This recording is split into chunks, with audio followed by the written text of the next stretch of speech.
दत् भगवत्प्रसादो यस्य प्रसादान्न गति कुतोऽपि ध्यायुं स्तुवंस्तस्य यशस्त्रिसंज्ञं वन्दे गुरो श्रीचरणारविन्दम् आजानुलम्बितभुजौ कनकावदातौ संकीर्तनैकपितरौ कमलायताक्षौ विश्वम्भरौ द्विजगुरौ जुगधर्मपालौ वन्दे जगत्प्रियकरौ करुणावतारौ नमस्त्रिकालसत्याय जगन्नाथसुताय च सवृत्ताय सपुत्राय सकलत्राय ते नमः बर्हापीडाभिरामं मृगमदतिलकं कुण्डलक्रान्तगण्डां पञ्जाक्षं कम्बुकण्ठं स्मितसुभगमुखं स्वाधुरेण्यस्तवीनुम् श्यामं शान्तं त्रिभङ्गं रविकरवसनं भूषितं वैजयन्त्या वन्दे वृन्दावनस्थं युवतिशतवृतं ब्रह्मगोपालवेशम् तप्त काञ्चन गौरङ्गी राधे वृन्दावनेश्वरी वृषभानुसुते देवी तं नमामि हरिप्रिये मूकं करोति वाचालं पङ्गुं लङ्घयति गिरिं यत्कृपातमहं वन्दे परमानन्दमाधवां वाञ्छाकल्पतरुभ्यश्च कृपासिन्धुभ्य एव च पतितानां पावनेभ्यो वैष्णवेभ्यो नमो नमः हरिभक्ति पराजे च हरिनामपरायणा दुर्वृत्ता वा सुवृत्ता वा तेषां नित्यं नमो नमः नमः धर्माय महते नमो कृष्णाय वेदसे ब्राह्मणे नमस्कृत्य धर्मान् वक्ष्ये सनातनान् नारायणं नमस्कृत्य नरं चैव नरोत्तमं देवीं सरस्वतीं व्यासं ततो जयो मुदीरयेत् जय रूप सनातन भट्ट रघुनाथ श्रीदेव गोपाल भट्ट दास रघुनाथ ऐसय गुसाईर करे चरण वंदन जहाँ हुई विघ्ननाश अभीष्ट पुरन दुर्गमे पृथिवेन्द्रश्च स्खलत्पादगतिर्मुहुः सकृपाजुष्टिदानेन सन्त सन्तो बलम्बनम्।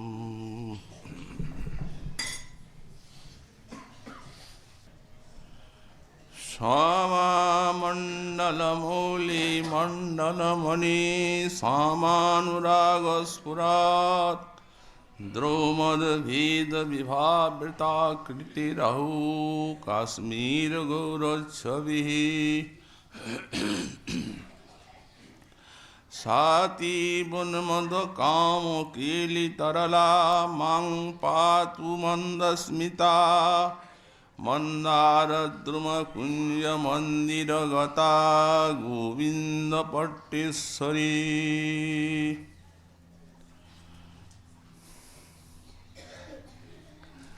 कलि पावनावतार श्री श्री गौरांग महाप्रभु परमान्तरंग पार्षद परम पूज्य पाद श्री शिल प्रबोधानंद सरस्वती चरण तार श्री श्री राधारस सुधानिधि ग्रंथे 122 संख्यक श्लोके श्री राधारानीर श्रीचरण सान्निध्ये तार प्राणीर प्रार्थना ज्ञापन करते गिये बोलें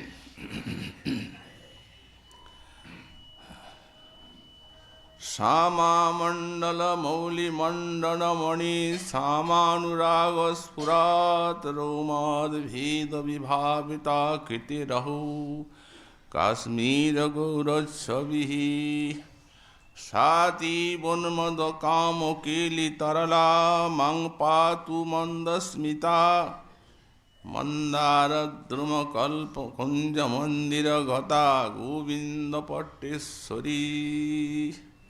ओहो जिनी श्यामा मंडल मौली मंडन मणि जिनी निखिल श्यामा नायिका गणिर मस्तकेर भूषण मणि स्वरूपा एवं श्यामानुराग स्फुरात रुमद भेद विभाविता कृति एवं श्यामानुराग बशत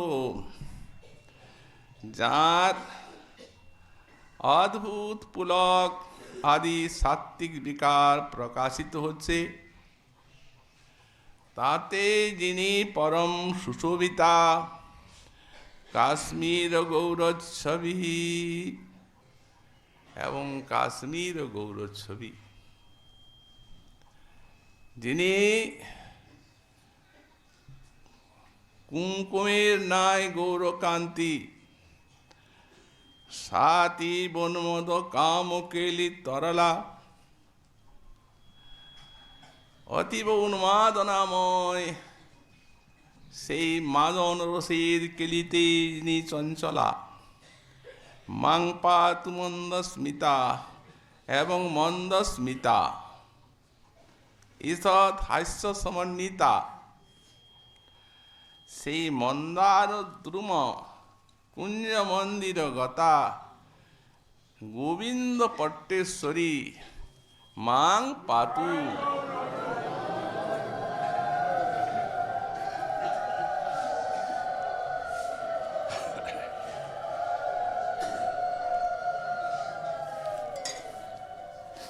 সেই কল্পতরুর পুঞ্জ মন্দিরে প্রবিষ্টা শ্রী গোবিন্দ পট্টেশ্বরী শ্রী শ্রী রাধা মাং পাতু আমাকে রক্ষা করুন।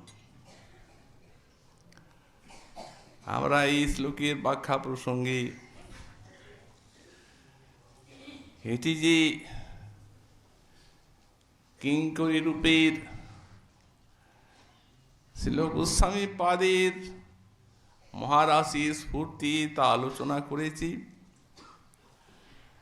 এখন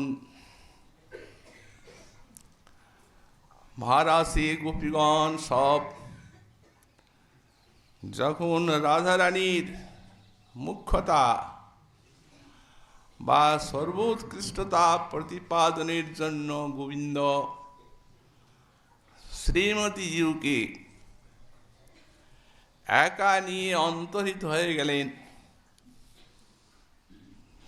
তখন কৃষ্ণ বিরহে সব রাস নায়িকা গোপীগণ উন্মাদিনী পাগলিনী হয়ে বনে বনে বৃক্ষ লতা পিঠপি বিতানকে কৃষ্ণ বার্তা প্রশ্ন করতে করতে যাচ্ছেন।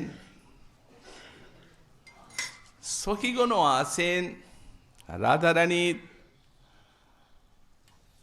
তারাও খেদ খিন্না এবং সৌভাগ্য গর্বিতা। আজ এই শতকোটি ব্রজবালার মধ্যে তাদের ঈশ্বরীকে নিয়ে রাধারানীকে তিনি যে অন্তর্হিত হয়েছেন, আজ প্রথম মিলনের মিলন মেলায় তাদের ঈশ্বরীর গর্ব যেমন অন্তরে আনন্দ আনছে, তেমনি সেই মধুর যুগল বিলাস তা দর্শন করতে পাচ্ছেন না, এই জন্য অন্তর দুঃখ আছে। দুঃখ এবং আনন্দাশ্রু সকলের মতো সঙ্গে মিশে আছেন। তারপরে বিতানকে জিজ্ঞাসা করতে করতে শেষকালে উন্মাদিনী হয়ে এরা কৃষ্ণলীলার অনুকরণ করতে লাগলেন। তো একেবারে পুতনা ওদের থেকে আরম্ভ করে গোবর্ধন ধারণ পর্যন্ত সব লীলা, লীলাময়ী হয়ে গেলেন তারা।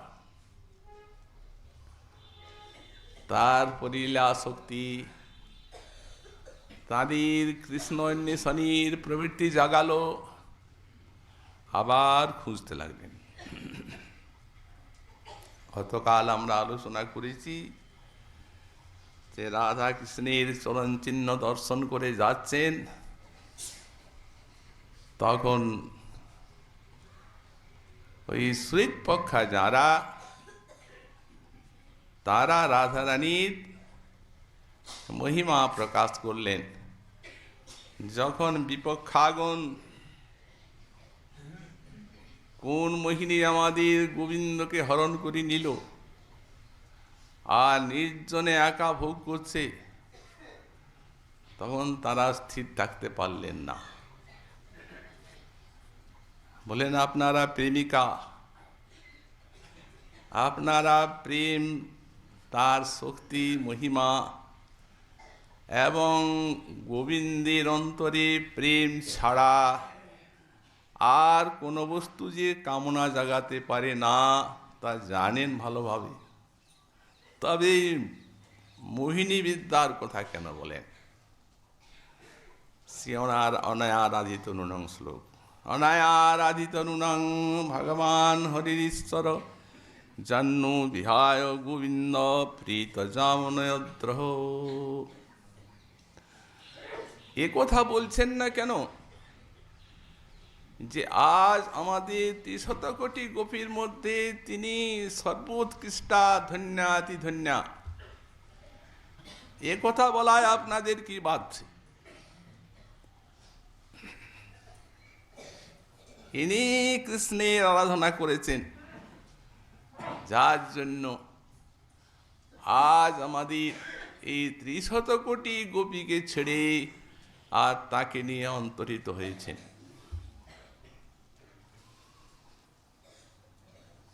এইখানে আমাদের শ্রীপাদ সনাতন গোস্বামী চরণ ব্যাখ্যা করছেন যে সুকমণি রাধারানীর নামও করেছেন এতে। এই যে রাধিত, আরাধিত,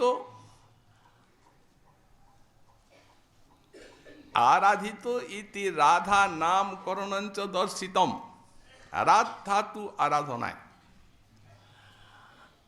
অতএব এই যে রাধারানী, ইনি যথার্থ গোবিন্দের আরাধনা করেছেন, তাই তার নামটি, রাধা নামটি বলা হলো এখানে।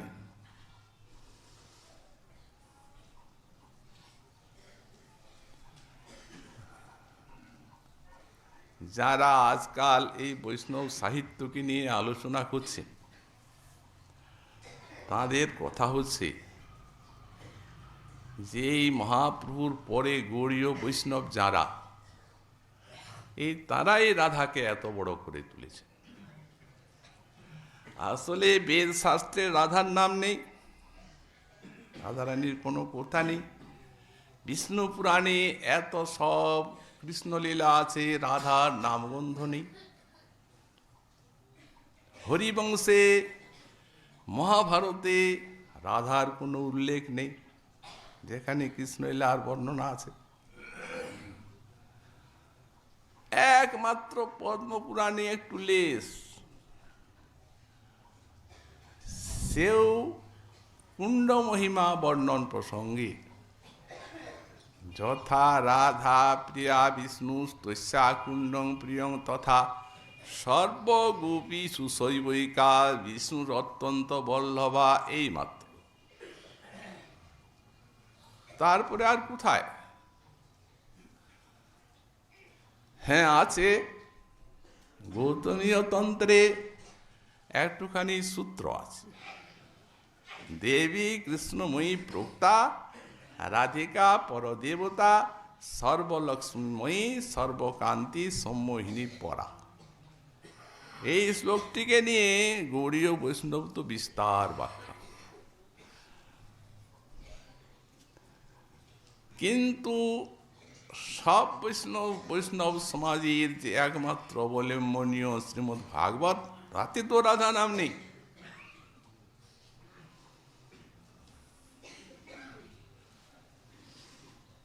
তার কারণও দেখিয়েছেন গোস্বামী পাদগণ। প্রথম কারণ হচ্ছে যে রাধা তত্ত্ব গোপী তত্ত্ব মাত্রেই নিগূঢ়,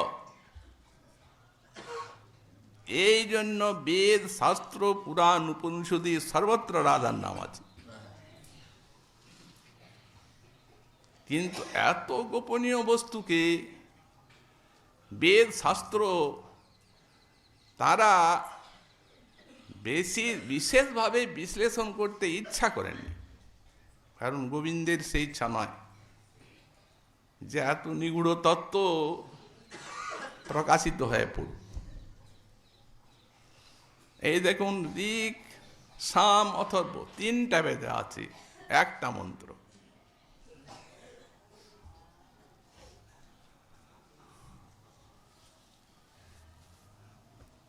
এই রাধারানী যে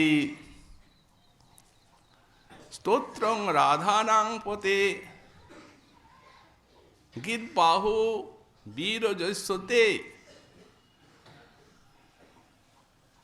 হে রাধাপতি শ্রী গোবিন্দ তোমার স্তোত্র জয়যুক্ত হোক, তোমার মহিমা জয়যুক্ত হোক। তারপরে আবার ছান্দোগ্য উপনিষদে আছে সামাদ সবলং প্রপদ্যে সবলাৎ শ্যামং প্রপদ্যে, এই সবল মানে রাধা, শ্যাম সুন্দরীর বিলাস বৈচিত্র্যী। এত খুলে বলেননি। আবার দিক পরিশিষ্টে পরিষ্কার আছে, রাধয়া মাধব দেব মাধবে নৈব রাধিকা জনে স্বা বিভ্রাজন্তে। এই মাধবের সহিত রাধা এবং রাধার সহিত মাধব জনগণ মধ্যে বিরাজ করছেন। এই তো গোপাল তাপনি শ্রুতি, বৃন্দাবনে কল্পতরুমূলি গোবিন্দ বিরাজমান, একদিকে রাধা একদিকে চন্দ্রাবলী। তৈশ্চাদ্যা প্রকৃতি রাধা নিত্যা নির্গুণা জৈসাংশে লক্ষ্মী দুর্গাদিকা শক্তয়। তার মধ্যে আদ্যা প্রকৃতি মূলা শ্রী শ্রী রাধারানী, যার অংশে দুর্গা কমলা ইত্যাদি সব ভগবত কান্তাগণ আছে, যার অংশের থেকে আরও কত আছে, রসিকা রসিকা আনন্দা সংরাসেশ্বরী পরা।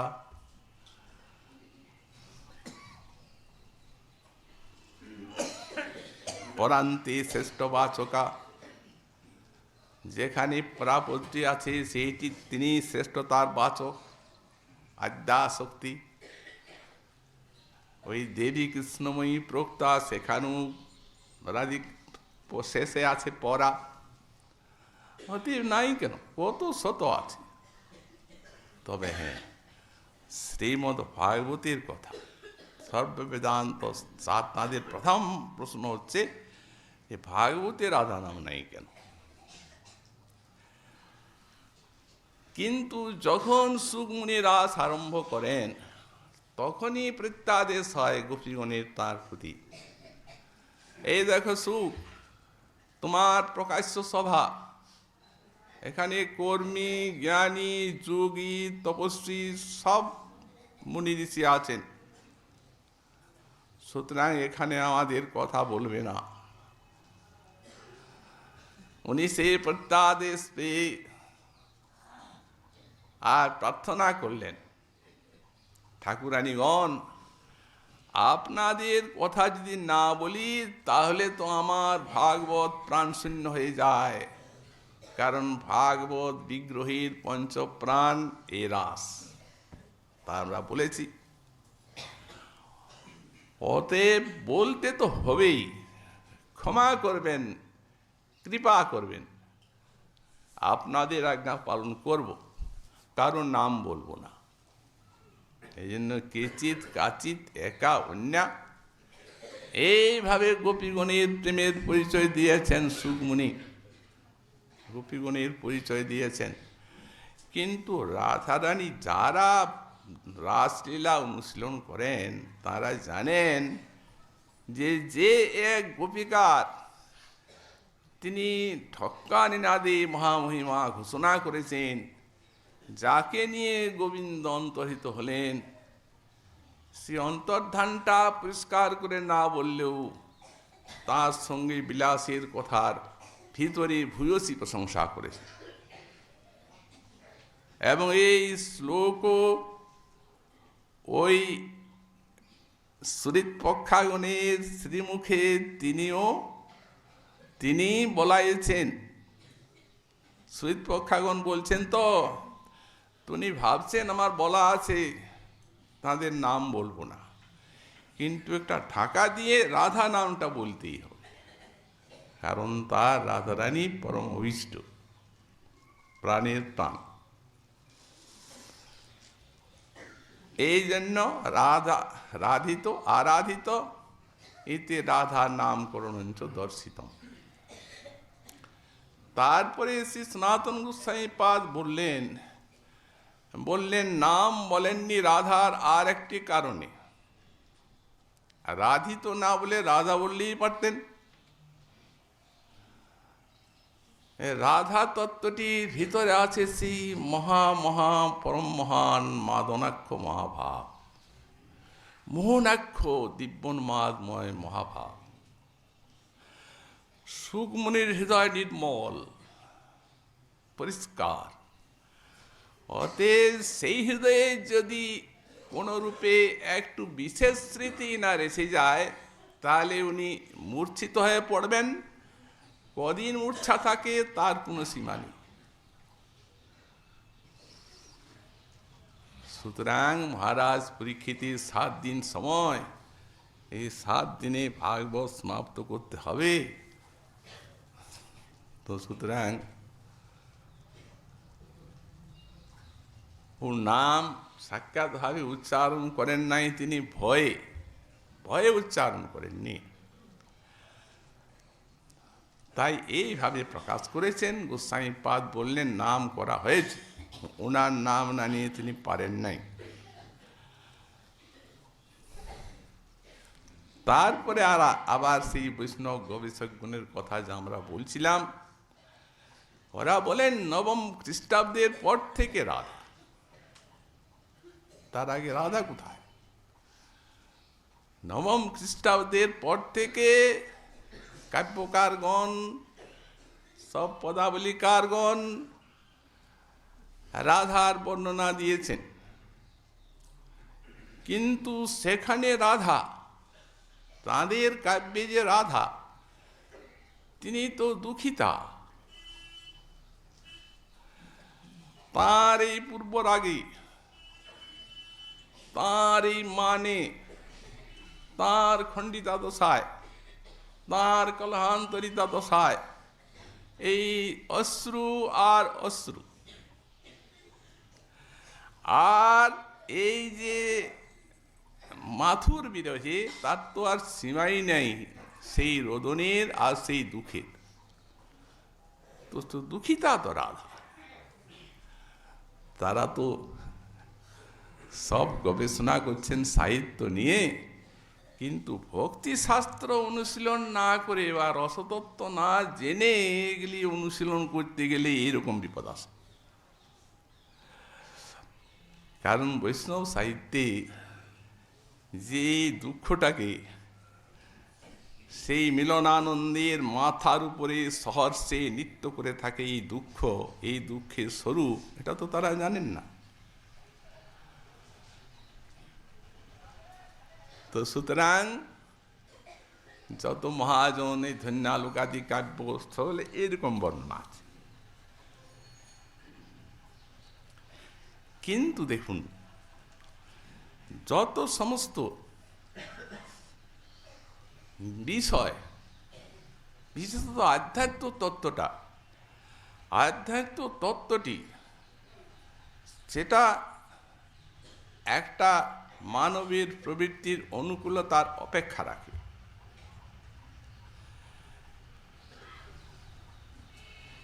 এবং সেই অপেক্ষা ক্রমে যখন অনুকূল সময় আসে তখনই মহাজনগণ বা স্বয়ং ভগবানই আসুন, তারা রহস্যময় তত্ত্বটিকে ব্যক্ত করার সৌভাগ্য বা সুযোগ পান। যেমন আমরা বলি এই জল আছে, জল তো মধুর, নিত্যই মধুর, স্বরূপত মধুর, কিন্তু মৃত্তিকায় যখন কোনো জায়গায় কটু তিক্ত হয়ে যায় তখন সেটা মৃত্তিকার দোষটা সেই জলের মধ্যে সংক্রমিত হয়। আবার রাসায়নিক প্রক্রিয়ার দ্বারা সেটিকে শুদ্ধ করা যায়, মধুর হয়ে যায়। এই ধর্ম সম্বন্ধে তাই বুঝতে হবে। পরম ধর্ম, ভক্তি, ভাগবতীয় সমাচার, সবই পুংসাং পরো ধর্ম যত ভক্তিরধক সজে, ভগবানের চরণে ভক্তি পরম ধর্ম। কিন্তু কালক্রমে মানুষের হৃদয়ের যে প্রবৃত্তি রজতম গুণ, যখন তার সঙ্গে গুণান্তরাধান হয় তখন আর এই পরম ধর্ম শুদ্ধ ভক্তিকে বুঝতে পারা যায় না, তখন অধর্মকেই ধর্ম বলে মনে হয়। এটিকে ধর্মের গ্লানি বলা হয়েছে এবং ভগবান বললেন এইরূপ গ্লানি হলে আমি আসি। যখন বৈদিক যুগের অবসান হয়ে গেল, অত্যন্ত গূঢ় গোপী তত্ত্ব এবং রাধা তত্ত্ব, বৈদিক যুগের অবসানে যে সমস্ত রাজা মহারাজা তারা সব মনে করলেন এই যে যাগ যজ্ঞ করে স্বর্গলাভ, এইটি শাস্ত্রের প্রকৃত উদ্দেশ্য। এই বলে যাগ যজ্ঞ, রাজা রাজরাজের রাজ্য, যাগ যজ্ঞ মধ্য মাংস পঞ্চমকারের একবারে তান্ত্রিক পঞ্চমকারের উপাসনায় ঢক্কানি নাচ চলতে লাগল। হিংসা, অধর্মের চরম গ্লানি। তখন ভগবান বিশ্বজীবের উপরে করুণা করে আর বুদ্ধরূপে অবতীর্ণ হলেন এবং অহিংসা পরম ধর্ম এটি প্রচার করলেন। ভগবান হয়ে তিনি সবই পুংসাং পরধর্ম বললেন না কেন? কিন্তু আগে হিংসার স্রোতকে বন্ধ করতে হয়। আগে পাপ তো যাক, মহাপাপ, আর তা না হলে ভক্তি প্রচার করলে সেই ভক্তি গ্রহণ করবে কে? কিন্তু আসলে অহিংসা পরম ধর্ম না হলেও তৎকালের জন্য সেটা মানবীর প্রবৃত্তির অনুরূপ তার উপযোগিতা ছিল। প্রবৃত্তির অনুরূপ তো প্রচার হবে। কল্যাণ চাই, নিজের কাজ করে উনি অন্তরিত হয়ে গেলেন, হিংসা স্রোত থেমে গেল। কিন্তু অন্য দিক দিয়ে আধ্যাত্ম ক্ষেত্রে ঢুকে গেল একটা অধর্মের স্রোত। তার যারা শিষ্য তারা তখন বেদও মানেন না, ভগবানকেও মানেন না, বৈদিক কোনো আচার দেব দেবীর পূজা যাগ যজ্ঞ সব ওই লুপ্ত হয়ে গেল, বেদই লুপ্ত হয়ে গেল। বেদের কথা তো বুদ্ধদেব বলেননি। চলতে রইল শূন্যবাদ। এই শূন্যই পরমার্থ, এই শূন্যই তত্ত্ব, শূন্যই পরমানন্দ। তার দৃষ্টান্ত বললেন যেমন সুষুপ্তি। যখন ঘুমিয়ে যায় মানুষ গাঢ় নিদ্রায়, তখন আর সুখ থাকে না, দুঃখ থাকে না, লয় হয়ে গেল। তো তেমনি কামনা রাশি যত, তাই মানুষের সংসার সৃষ্টি করেছে। শূন্যকে ভাবতে হবে। এই শূন্য চিন্তা করতে করতে, শূন্য চিন্তা করতে করতে সুষুপ্তির দশার মতো আলয় বিজ্ঞানের লোপ হবে, তখন নির্বাণ হয়ে যাবে।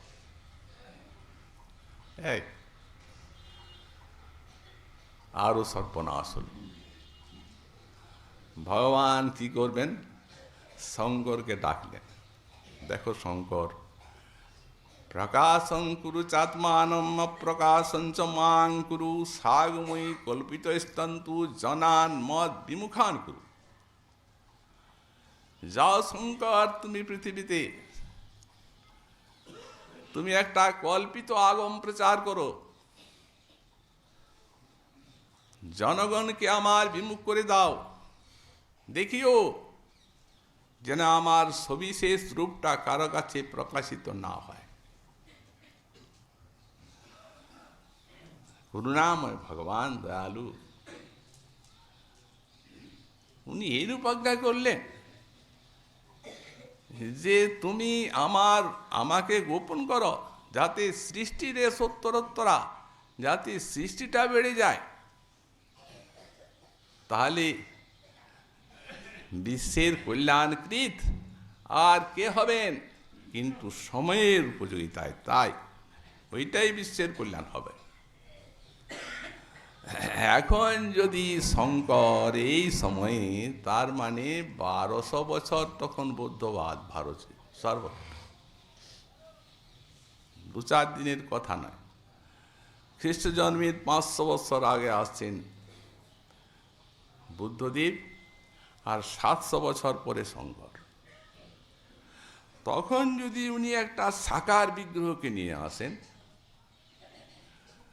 তাহলে তো ওকে শূন্যবাদী, ওকে বিদ্রুপের হাসিতে অজ্ঞানের আকাশে উড়িয়ে দেবে। শেষ সময় আগে বেদকে উদ্ধার করতে হবে, এবং ওদের মনের শূন্যবাদের সঙ্গে যাতে মিল খায়, এইরকম একটা প্রচার চাই। উনি বললেন বেদ আছে, বেদের আশ্রয়ে পরতত্ত্বকে জানা যাবে, এবং কিন্তু সেই পরতত্ত্বের বিশেষ কোনো আকার নেই, তিনি নির্বিশেষ। এখন তাদের সঙ্গে ওটা মিল খেলো, বেদকে উদ্ধার করলেন উনি। উনি নিজেই বলেছেন ভগবতী দেবীকে, মায়াবাদ মশস্ত্রম প্রচ্ছন্ন বৌদ্ধ মুচ্যতে। আমি যে মায়াবাদটি প্রচার করলাম দেবী, এটা প্রচ্ছন্ন বৌদ্ধ মতেই, শূন্যবাদের মতোই জিনিস। ময়ৈব অভিহিতং দেবী কলো ব্রাহ্মণ মূর্তি না, আমি ব্রাহ্মণ মূর্তিতে শঙ্করাচার্য রূপে ওটা প্রচার করেছি। বেদের আবির্ভাব হয়ে গেল, প্রকাশিত হয়ে পড়লেন বেদ। সকলে সেটি গ্রহণ করল, কিন্তু নির্বিশেষ বাদ, সবিশেষ বাদ নয়। তারপর ভিত্তি হয়ে গেল, ভক্তি মন্দিরের প্রাসাদ তৈরির জন্য ভিত্তি হয়ে গেল। এখন এই ভিত্তির উপরে রামানুজ এলেন। উনি তো জানিয়ে দিলেন যে শঙ্করের ব্যাখ্যা সে একেবারে বেদব্যাসী হৃদয়ের প্রতিকূল বিষয়, কখনোই পরব্রহ্ম নির্বিশেষ হতে পারেন না, তিনি সবিশেষ। এইভাবে তিনি বিশিষ্টাদ্বৈতবাদ প্রচার করলেন। অদ্বয় হয়েও তিনি সবিশেষ, এই জন্য নামটি হল বিশিষ্টাদ্বৈতবাদ। সর্বত্র প্রচার করলেন। 7টি তাদের সাধনা। একটি হচ্ছে বিবেক, একটি হচ্ছে বিমোহ, একটি হচ্ছে ক্রিয়া, একটি উৎসাহ, একটি কল্যাণ, আর একটি হচ্ছে প্রপত্তি। এইগুলি কাম্য বিষয়ে অনাসক্তি, তারপরে ভগবত বিষয়ে পুনঃ পুনঃ অভিনিবেশ, এই অভ্যাস শ্রবণ কীর্তন আদির দ্বারা। ক্রিয়া হচ্ছে পঞ্চযজ্ঞের অনুষ্ঠান, তারপরে কল্যাণ হচ্ছে সত্য, দয়া, নির্লোভতা, তারপরে প্রপত্তি হচ্ছে শরণাগতি। ওনার মনে এই শরণাগতি শ্রেষ্ঠ সাধনা। উনি নিজের কাজ করে অন্তরিত হয়ে গেলেন, ভক্তি মন্দিরে উঠতে লাগলো। তারপরে শ্রীমধ্য উনি ভেদবাদ প্রচার করলেন। ওনার মতে এই ঈশ্বরে জীবে ভেদ, ঈশ্বরে জড়ে ভেদ, জীবে জীবে ভেদ, জড়ে জড়ে ভেদ, সর্বত্র ভেদ। এইরূপ একটা ভেদবাদ উনি প্রচার করলেন। এবং সেই সময়ে তার উপরে আবার সেই ভক্তি বাড়তে লাগলো ধীরে ধীরে।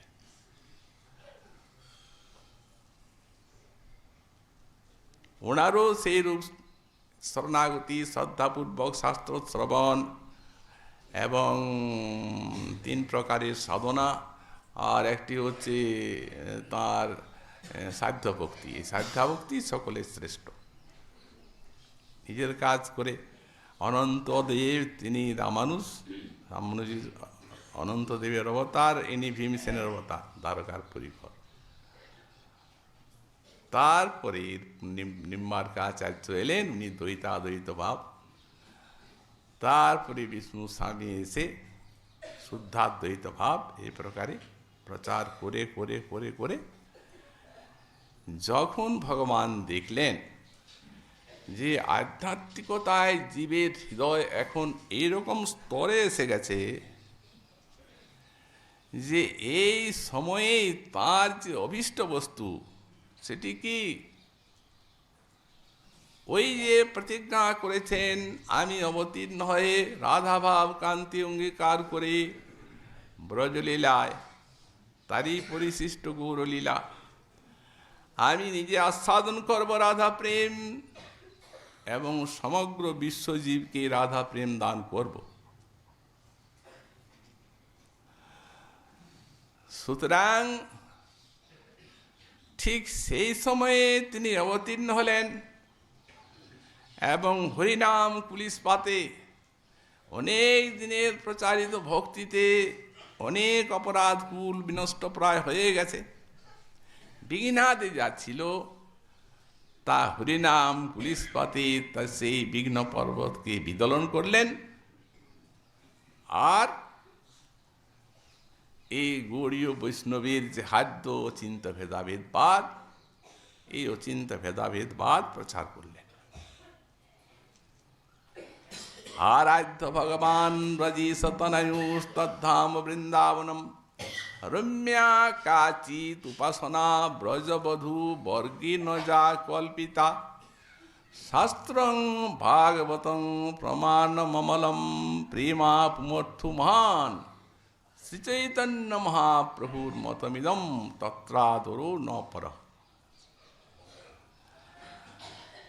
তিনি জানালেন ভগবান ব্রজেন্দ্রনন্দন আরাধ্য আমাদের, এবং তারও যে 3টি ধাম দ্বারকা, মথুরা, বৃন্দাবন, তার মধ্যে বৃন্দাবন আমাদের আরাধ্য ধাম।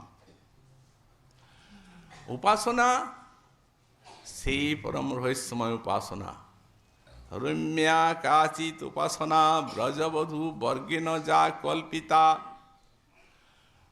প্রমাণ কোথায়?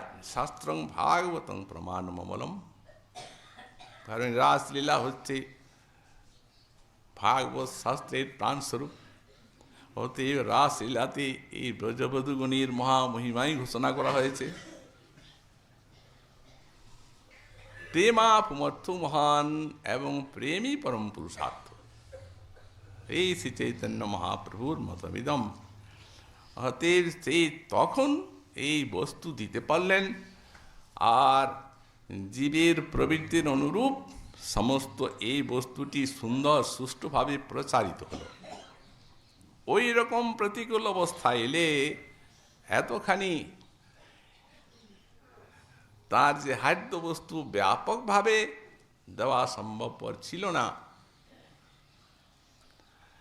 আর এই যে আমরা ক্রমবিকাশটা বললাম, এটার ইঙ্গিত আছে চৈতন্য চরিতামৃতে। মহাপ্রভু যেখানে রামানন্দ রায়ের কাছে হরিকথা শুনছেন, কহ সাধ্যের নির্ণয়, তখন উনি কথার থেকে আরম্ভ করলেন। একেবারে যে বললেন না যে রম্যা কাচিত উপাসনা, একবারে আরম্ভ করলেন সেই প্রথমের থেকে, কর্মজ্ঞানাদির থেকে। যতক্ষণ পর্যন্ত না ভক্তিতে এলেন ততক্ষণ উনি বললেন অবাহ্য, বাইরের কথা, আগে কহবার। যখন শুদ্ধ ভক্তিতে এলেন তখনই এহ হয়, এতে ভগবত প্রাপ্তি হয়। ক্রমে ক্রমে দাস্য সখ্য বাৎসল্য মধুর হলো। অতএব দাস্য সখ্য বাৎসল্য এর গুণ মধুরেতে বইছে। অতএব মধুরে সব ভাব সমাহার, অতএব সাদা দিকটি করে চমৎকার। প্রভু বললেন এহোত্তম, আগে কহবার, আরো আগে শুনতে চাইলেন। এর আগে তো কিছু নাই। ইহার আগে পুষে হেন জনি এতদিন নাহি জানি আসই ভুবন, তবে তুমি আছো। তার মধ্যে রাধার প্রেম সাধ্য শিরোমণি, যার মহিমা সর্বশাস্ত্রেতে বাখানি। সব শাস্ত্রে রাধা আছেন, তার মহিমা আছে, কিন্তু গূঢ়, তত্ত্বটাই গূঢ়। ওরা যে বলতে চাচ্ছেন গৌড়ীয় বৈষ্ণবগণী রাধাকে এতখানি বড় করেছেন, আসলে এর ভিতরকার রহস্য হচ্ছে মানুষের প্রবৃত্তির অনুরূপ বেদ শাস্ত্র মহাজন তত্ত্ববস্তুকে প্রচার করতে পারেন বা করেন, তাতে জীবের কল্যাণ হয়। আর যে সময়টা প্রচারের সময় নয়, সেই সময় দিলে অপরাধী হবে, অকল্যাণ হবে, এবং বস্তুর প্রতি অপরাধী হয়ে মরবে খালি, এই হবে। তো রাধারানীরই মতো, তো তিনি আবার সাধ্য তত্ত্ব, তাঁর প্রেম কি করে হয়? কিন্তু মহাপ্রভু সেটিকে এমনভাবে স্বীকার করলেন, প্রভু কহে এই সাধ্যা বুঝি সুনিশ্চয়, তোমার কৃপাতে ইহা জানিনু নিশ্চয়। এইটি সাধ্যাবধি। তো সাধন বিনু সাধ্য বস্তু কেহ নাহি পায়, কৃপা করি কহরায় পাবার উপায়। তখন তো রাম রায় সখী বাবকে আনলেন, আর শেষকালে গোস্বামী পাদগণ ওই সখীর মধ্যে মঞ্জুরি এক প্রকার সখী, এই মঞ্জুরি ভাবকে বা রাধা দাস্যকে স্থাপন করলেন। তে গৌড়ীয় বৈষ্ণবের অচিন্ত ভেদাভেদ বাদে সাক্ষাৎ রাধারানী হচ্ছেন বৃন্দাবনের সাক্ষাৎ মাধুরী। তো সুতরাং যদি উপাস্য তত্ত্বটিরই ব্যাখ্যা না করেন আচার্য পাদগণ, বিশেষভাবে বিশ্লেষণ করে, আর এই বিশেষ কলির মানবকে না জানান তো জানাবে কি? তাই তো এই সমস্ত রাধা তত্ত্ব এত হবে বিশ্লেষণ। তো সুতরাং এই কথা তাদের বলা ভুল যে গৌড়ীয় বৈষ্ণবী রাধারানীর তত্ত্বকে এত বড় করেছেন, বেদে শাস্ত্রে পুরাণীতে নাই। এই তো ইনিই বললেন না সর্ববেদান্ত শাস্ত্র শ্রীমদ ভাগবতী নামগুলো, তারও তো কারণ আছে। যাই হোক, তারপরে এখন সেখানে আমরা বলেছি যে সেই অন্বেষণ করে করে যখন আসছেন, নিকটবর্তী হয়েছেন, তখন রাধারানীর মনে একটা চিন্তা জাগলো। তিনি মনে মনে ভাবছেন, যেমন তিনি অপার করুণা সাগর রূপিণী, তেমনি তিনি সাক্ষাৎ মহাভাব স্বরূপিণী, তেমনি অপার করুণাও তার আছে। আমাদের শ্রীপাদ দাস গোস্বামী চরণ বলছেন যে করুণাতে ভগবানের চিত্তটি দ্রবিত হয়, কিন্তু করুণা বিদ্রব দেহা। শ্রী রাধার করুণার বৈশিষ্ট্য হচ্ছে যে তার কৃপাতে তার দেহটিও বিগলিতা। তাই তো সেই করুণা অবলম্বন করে তার দেহের কান্তি, এই কান্তি দেখিয়ে গোবিন্দ বিশ্বকে প্রেম দিতে পারলেন। হে রাধা প্রেম, তা নাহলে সম্ভবপর ছিল না। অতএব করুণাতে বিগলিত চিত্তা, তিনি তখন চিন্তা করছেন, এ তো গোবিন্দ আমাকে নিয়েই পালিয়ে পালিয়ে যাচ্ছেন। ওই যে আজ ৩০০ কোটি গোপবালা, সকলেরই তো তিনি প্রাণপ্রিয়, সবাই তো তাকে চান। আমি এইভাবে নিয়ে একে ভোগ করব, আর তাদের সঙ্গে আমার সখীগণও আছেন, তারা কত কষ্ট পাচ্ছেন আমাদের বিরহে। অতএব মনে মনে চিন্তা করলেন, আমি আর যাব না। ওই দেখো রাধে কণ্ঠস্বর গোপীগণীর শোনা যায়, তারা এইদিকে আসছে আমাদের খুঁজতে খুঁজতে। অতএব চলো চলো যাই। রাধারানী বললেন, ন পারে হাং চলিতুম নয় মাং যত্রতে মনঃ। বললেন, আমি আর চলতে পারছি না, তুমি এত দূর এখানে ঘুরিয়ে ঘুরিয়ে আনলে।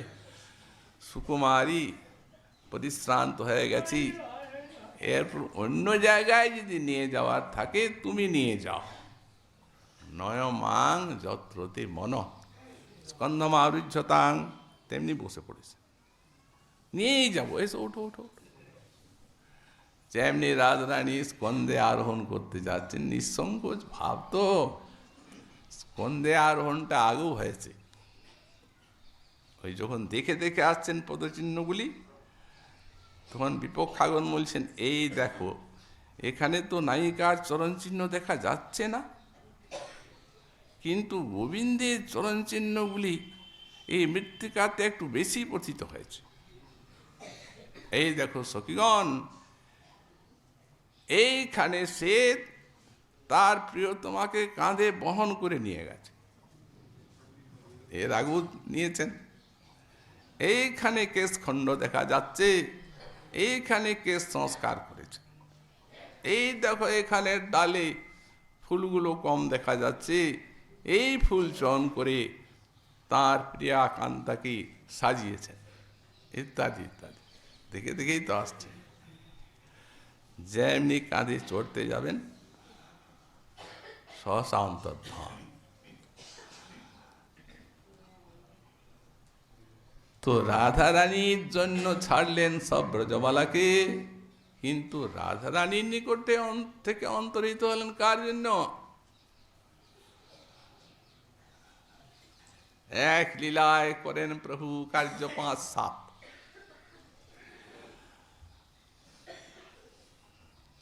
এখন এসে যদি তারা আমাদেরকে এইভাবে দেখে,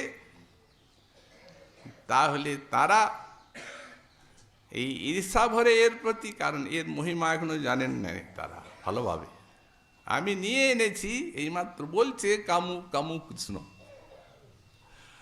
তো সুতরাং ইনি যে কত বড় সেটি এখনো তাদেরকে দেখানো হয়নি।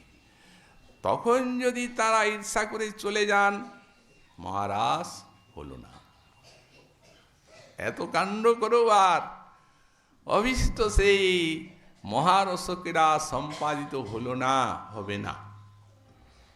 তাই এর মহত্বটা আরো দেখাতে হবে।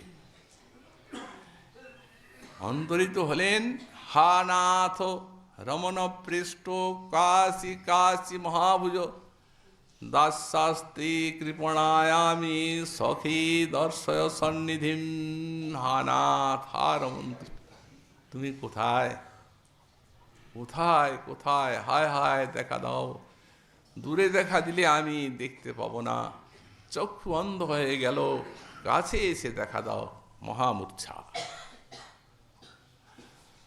গোবিন্দ চিন্তা করলেন, এই যে মূর্ছাটা, এর বিরহ, ওই যারা খুঁজে খুঁজে বেড়াচ্ছে তাদের বিরহটা যে প্রদীপ শিখার মতো, আর এর বিরহটা হচ্ছে বড়বানলের মতো।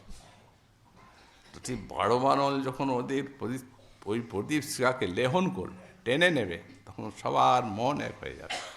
এনার প্রাধান্য সকলে মেনে নেবেন এই করলেই। আর সনাতন গোস্বামী পাদ বললেন, মোটেই অন্তর্ধান নয়, এটা রাধার প্রেম বৈচিত্র্য।